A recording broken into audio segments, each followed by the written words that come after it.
आज बेटा बात करेंगे बॉयल्स लॉ की। इन 1962 रॉबर्ट बॉयल्स, साइंटिस्ट का नाम है रॉबर्ट बॉयल्स, तो उसने ये बताया अगर टेम्परेचर कांस्टेंट रख दिया जाए तो वॉल्यूम है गैस का, ठीक है, वो inversely proportional to the pressure होगा। तो इसको किस तरह से देखते हैं, चलो।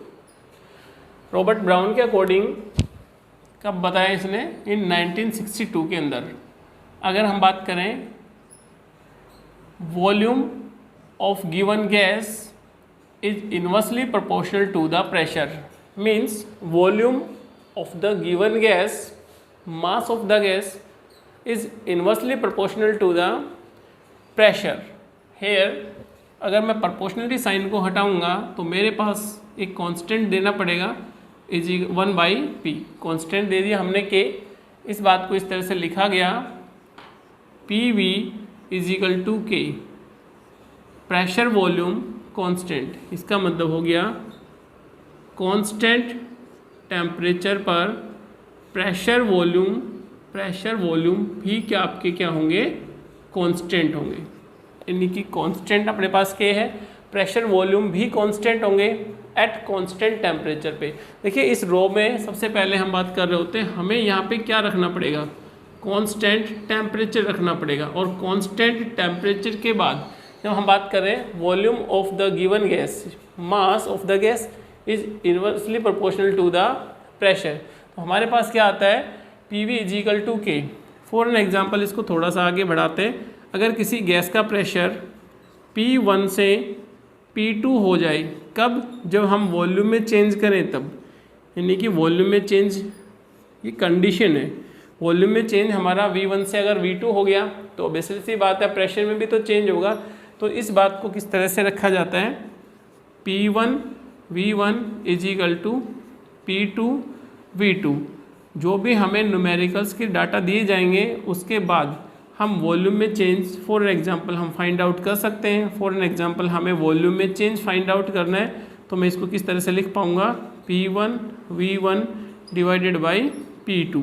आपको गैस का प्रेशर दे दिया जाएगा और वॉल्यूम में चेंज हम फाइंड आउट कर सकते हैं बाय यूजिंग दिस इक्वेशन। तो ये तो बेसिकली हमारे पास था बॉयल्स लॉ। अब बॉयल्स लॉ की एप्लीकेशन यानी सिग्निफिकेंस अगर बात करें, क्या सिग्निफिकेंस है,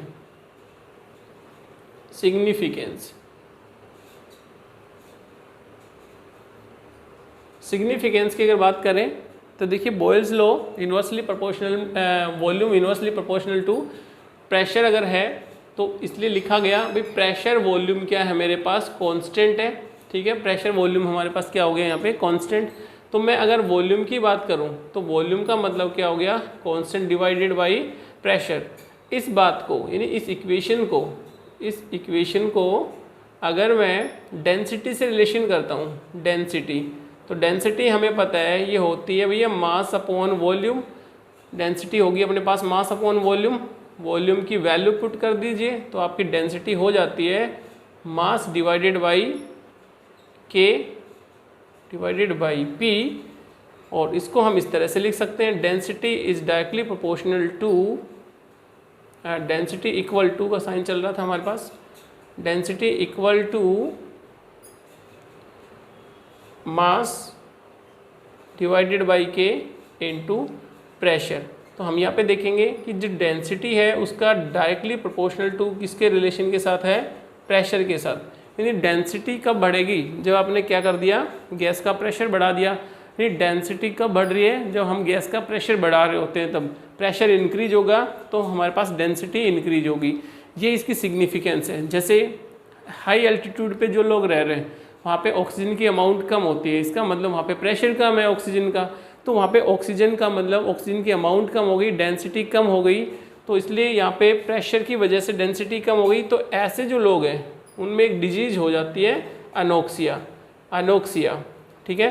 यानी कि जो प्रेशर अगर ज़्यादा होगा तो ऑक्सीजन गैस की डेंसिटी भी ज़्यादा होगी।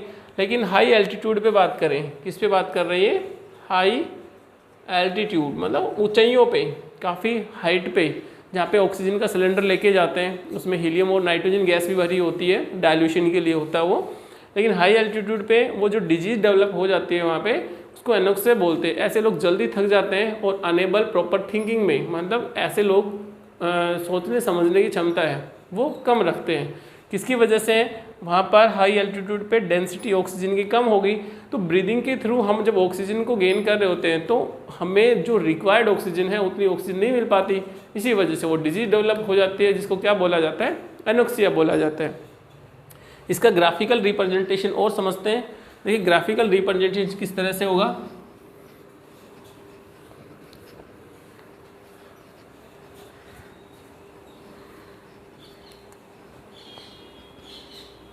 ग्राफिकल रिप्रेजेंटेशन, ग्राफिकल रिप्रेजेंटेशन में हम अगर ग्राफ बनाएं कि भैया हमारे पास क्या हुआ है, volume inversely proportional to pressure, तो volume by P, 1/p।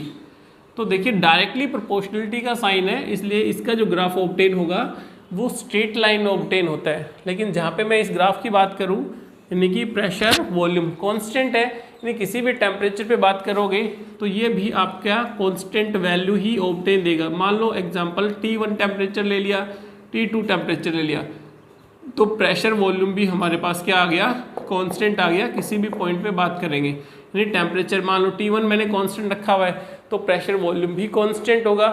T2 temperature रखा हुआ है हाई टेम्परेचर, तो भी प्रेशर वॉल्यूम आपका स्ट्रेट लाइन ऑब्टेन होता है। कैसा ऑब्टेन होगा? स्ट्रेट लाइन, यानी कि वॉल्यूम बढ़ेगा तो हमारा क्या हो रहा है? प्रेशर कम हो जाएगा, और प्रेशर बढ़ेगा तो वॉल्यूम कम हो जाएगा। बेसिकली ये हमारे पास ग्राफिकल रिप्रेजेंटेशन है।